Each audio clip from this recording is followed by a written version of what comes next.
Salut à tous, Kwame Sport, j'espère que vous allez bien, peu importe l'heure et l'endroit où vous regardez cette vidéo. Avant de commencer, cliquez sur like, abonnez-vous et activez la cloche de façon à être tenu au courant quand je posterai de nouvelles vidéos.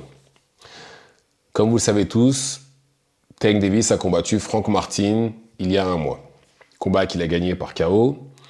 Mais avant le combat, Tank et Lomachenko avaient commencé des négociations pour un futur combat.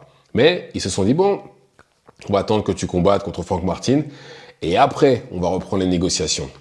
Parce que de son côté, Lomachenko a la ceinture IBF et Tank, lui, a la ceinture WBA. Donc clairement, ça aurait été un combat d'unification. Et là, les négociations avancent, les médias commencent à donner des news, comme quoi le combat serait prévu pour le mois de novembre prochain, aux alentours de Thanksgiving. Après, je sais pas à peu près, je sais pas à quelle date ça correspond en France. Enfin, à quelle date ça correspond, mais en tout cas, c'était prévu pour cette période-là. Ça avance, ça avance. Et puis là, ce matin, il y a le manager de Lomachenko, enfin, ce matin, entre hier et aujourd'hui, le manager de Lomachenko a dit ceci. Apparemment, Lomachenko n'est pas d'humeur pour combattre. Il aimerait passer du temps avec son fils et être tranquille, passer du temps hors du ring. Et c'est pas l'argent qui le motive parce que clairement, il a assez d'argent pour ne plus avoir à boxer. Donc, il veut clairement passer du temps en dehors du ring. Et bien entendu, vous connaissez le public qui lui est tombé dessus. Oui, il évite Tank, ceci, cela. Bref, vous connaissez. Mais en réalité, s'il y en a bien un qui a évité l'autre, c'est bien Tank. Ce combat-là aurait dû avoir lieu déjà avant la pandémie. Entre 2017 et la pandémie, ça aurait déjà dû avoir lieu. Tank est devenu champion en 2017 et Lomachenko un peu avant, il me semble. Mais Lomachenko l'a toujours pourchassé. Et à chaque fois qu'on posait la question à Tank ou à son équipe, c'est-à-dire Floyd Mayweather ou Leonard Ellerbe, à chaque fois c'était la même réponse. Oui, on n'a pas besoin de Lomachenko, il fait son chemin, nous on fait le nôtre, on n'a pas besoin de lui, etc. Toutes ces années-là, c'était ça à chaque fois qu'on leur posait la question. Donc clairement, Tank a évité Lomachenko et pas l'inverse. Et là, on a on a Lomachenko qui est quand même en fin de carrière, hein, appelons un chat un chat. Lomachenko doit avoir 37 ans, un truc comme ça, il est clairement en fin de carrière. Et Lomachenko, depuis qu'il est revenu d'Ukraine, c'est plus Lomachenko d'avant. Il est plus aussi effectif. Bon, même si il est actuellement champion, hein, bien entendu, mais c'est pas Lomachenko d'avant la pandémie en tout cas.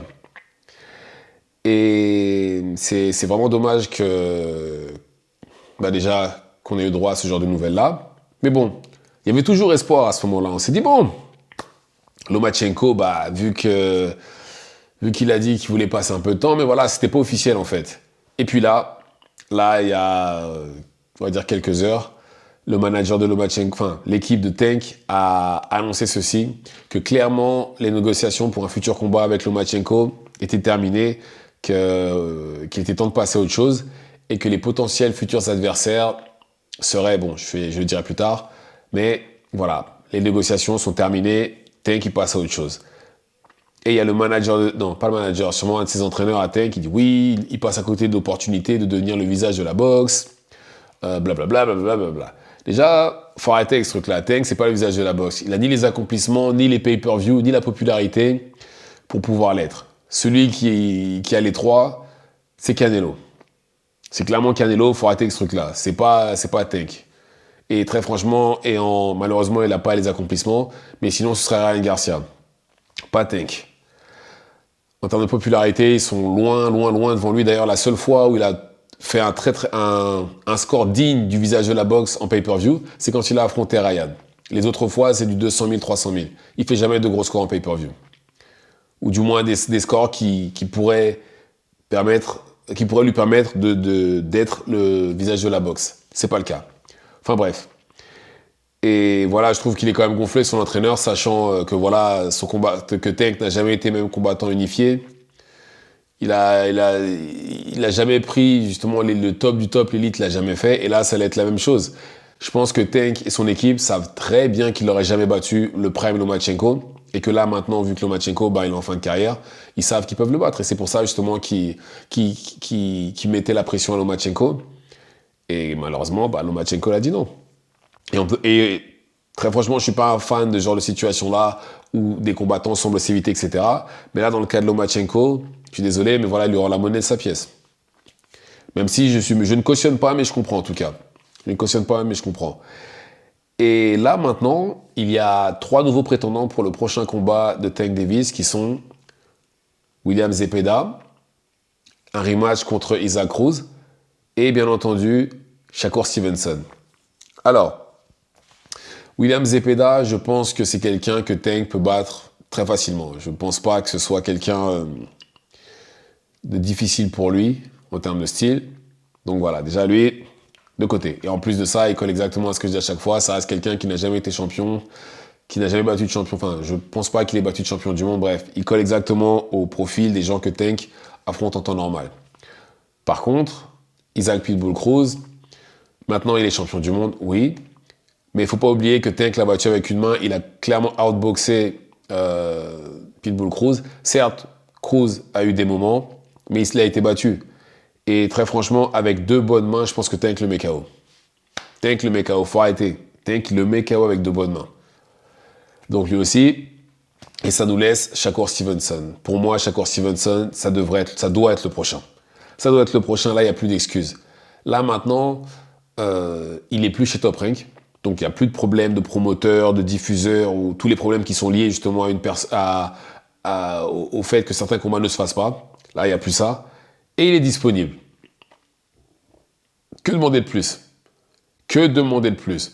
Donc là, maintenant, ce combat-là doit se faire. Il n'y a plus d'excuses maintenant. Il n'y a plus d'excuses. On doit savoir qui est le meilleur en 135. On doit savoir. On doit le savoir. C'est une bonne fois pour toutes. Parce que là, on n'a pas eu, par exemple, Tank contre Teofimo Lopez, par exemple. On n'a pas eu Tank contre David. On a eu Tank contre Ryan, mais Ryan, il colle exactement à ce que je dis à chaque fois. Il n'a jamais été champion du monde, n'a jamais battu de champion du monde. Et en plus de ça, il lui a mis une clause de réhydratation et un catch weight. Tout en sachant que Ryan galérait déjà pour maintenir pour aller en dessous de la limite en 135. Il n'y arrivait pas.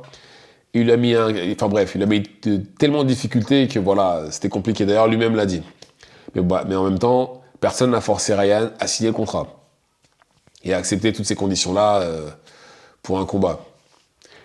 Mais voilà, Shakur Stevenson, de l'autre côté, lui, il est champion dans deux catégories, 2 ou 3 déjà, je crois. Ouais, 2 ou 3, je sais plus. Il a été médaillé d'argent aux Jeux Olympiques. Il a pris tous les champions sur son chemin.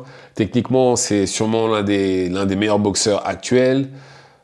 Défensivement, c'est l'un des meilleurs. Ça doit être lui ou Bivol, le combattant qui se fait le moins toucher. Enfin bref. Mais par contre, voilà, appelons un chat, Shakur Stevenson, c'est pas le combattant le plus divertissant de la Terre. Mais je pense qu'un combat entre lui et Tank est nécessaire. C'est nécessaire, encore une fois, on doit savoir qui est le champion dans cette catégorie-là, une bonne fois pour toutes. On l'a trop attendu, c'est le moment. Là, maintenant, il n'y a plus d'excuses. Maintenant que Lomachenko est hors circuit, c'est bon. Et non seulement ça, mais ça nous permettrait de voir justement le niveau des deux, en fait. Ça nous permettrait de voir, pas le niveau des deux, mais comment les deux réagissent face à la difficulté. Parce que, très franchement, Stevenson n'a pas eu de combat extrêmement difficile. Il ne s'est pas retrouvé contre des combattants qui l'ont vraiment mis en difficulté. Et Tank non plus. Oui, le combat Pitbull Cruz, il a eu des moments, mais encore une fois, il n'a jamais vraiment été en difficulté. Et l'inconnu pour Tank, c'est comment il va faire devant... Bon, après, c'est vrai qu'il n'a pas la puissance, mais comment il va faire devant Stevenson quand il va commencer à l'outboxer, parce que ça va être ça. On aura d'un côté Stevenson qui va essayer d'outboxer Tank, et de l'autre côté, on aura Tank qui, lui, va essayer de mettre KO Stevenson. Et comment va réagir Stevenson quand il va prendre un vrai coup dans le menton? Ou au corps, peu importe. Comment il va réagir? Parce que on ne sait pas encore, on l'a pas vu prendre de gros coups ou prendre un coup clean dans le menton. On l'a pas vu ça encore pour Stevenson. Et ça, c'est intéressant. Parce que, par exemple, Stevenson, à chaque fois qu'il s'est retrouvé devant un gros puncher, enfin pas à chaque fois, mais en tout cas, voilà, il a commencé à courir, malheureusement. comme le combat contre Dos Santos, c'était vraiment ennuyeux et c'est exactement ce qu'il a fait. Et maintenant, comment ça va? Et je pense que contre Tank, il ne pourra pas courir tout le combat, de toutes les façons, il va se faire toucher. À un moment ou à un autre, il va se faire toucher, que ce soit au corps ou au visage, il va se faire toucher. C'est un sport de combat, c'est de la boxe. Il peut pas courir pendant 12 rounds sans se faire toucher, surtout par quelqu'un comme Tank qui presse tout le temps et qui envoie des parpaings. Donc je ne pense vraiment pas qu'il pourra l'éviter pendant 12 rounds. Et voilà. En tout cas, c'est vraiment dommage pour Lomachenko. Je pensais vraiment qu'on aurait le combat. Mais bon, il a ses raisons qui font qu'il ne veut pas le combattre. Et très franchement, il a 37 ans, s'il attend encore, ce sera... Déjà que là, j'estime que c'est trop tard. Mais s'il le prend dans 1-2 ans, ça y est, c'est fini. Ce sera terminé pour lui. Et il risque même d'être battu par quelqu'un qui ne devrait pas le battre normalement. Voilà ce qui risque de lui arriver. Et... ouais, dommage. Vraiment, vraiment, vraiment dommage. Après avoir été évité pendant, je sais pas combien, pendant presque 8 ans, finalement, on aurait pu avoir le combat. Mais bon, en tout cas, c'est bien parce que ça laisse la place pour le combat entre Shakur et Tank. Maintenant, il n'y a plus qu'à attendre. Mais bon,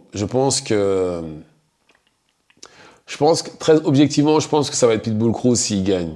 Je pense que ça va être ça et il va le prendre dans son 40. Et il va le mettre KO pour prendre la ceinture et comme ça dire ah oui, je l'ai battu 2 fois, 135, enfin bref. Je pense que ça va être ça. Je pense qu'il va attendre le 3 août. Le 3 août, c'est dans peu de temps. Une fois que ce sera passé, une fois que Pitbull aura battu Valenzuela, ce qui est fort probable, il va négocier avec lui, il va le prendre. Je pense pas que William Zepeda pas assez connu, Shakur Stevenson, ennuyeux, et en plus de ça, il y a des risques qu'il le batte. Donc je ne pense pas qu'il va le prendre. Je pense que ça va être Pitbull pour le rematch.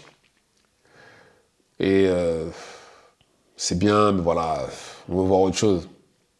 On veut voir un scénario où Tank pourrait éventuellement être en difficulté, même si très franchement, je pense qu'il le bat, Stevenson. Comme j'ai dit, il ne pourra pas courir pendant 12 rounds. C'est pas possible. Il se fera toucher à un moment ou à un autre. Il se fera toucher. Donc voilà. Dites-moi ce que vous en pensez dans les commentaires. Activez la cloche de façon à être tenu au courant quand je posterai de nouvelles vidéos. Et c'est tout pour moi. Ciao, ciao.